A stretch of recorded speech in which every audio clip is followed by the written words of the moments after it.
But yeah, definitely this kind of like FTX event has ripple effect, and it will affect in general Web3. It doesn't matter if it's like fundings of startup, if it's like the trust of people in crypto. That's the sad thing about it, because it doesn't mean anything about Bitcoin or Ethereum. It just means that a centralized entity that goes bankrupt. It's the same problem. The problem is not in the technology and the blockchain, the concept of the blockchain and cryptocurrencies, but the problem is that there is centralized entity that holds a lot of cryptocurrencies and does bad things with it, like other centralized entities that we have, which are banks and governments, which crypto comes to replace.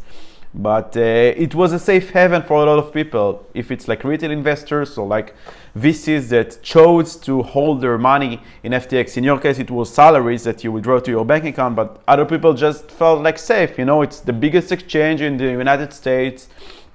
It's very safe. You know, it's like regulated and everything, but we cannot trust people. That's why we have blockchains. We trust code, and sometimes we cannot also trust code because, I mean, you can trust code, but sometimes, you know, the project developers put like backdoors that they can rug pull the project, or sometimes the code is not secure enough, and this is like the next stage.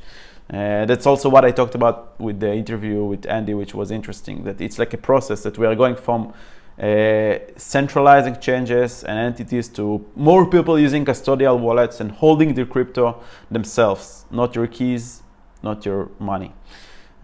So yeah, it's very sad, and I'm sorry for everyone who lost their money, but it's part of the journey and the process. Also in 2013, a lot of people lost money on Mt. Gox, and Bitcoin still exists, and Bitcoin still like killing it, and technology is evolving, and there is more innovation in the space, and it doesn't mean that it's over. It's just like, yeah, it's part of the road, you know. The road is bumpy. It's not always like up.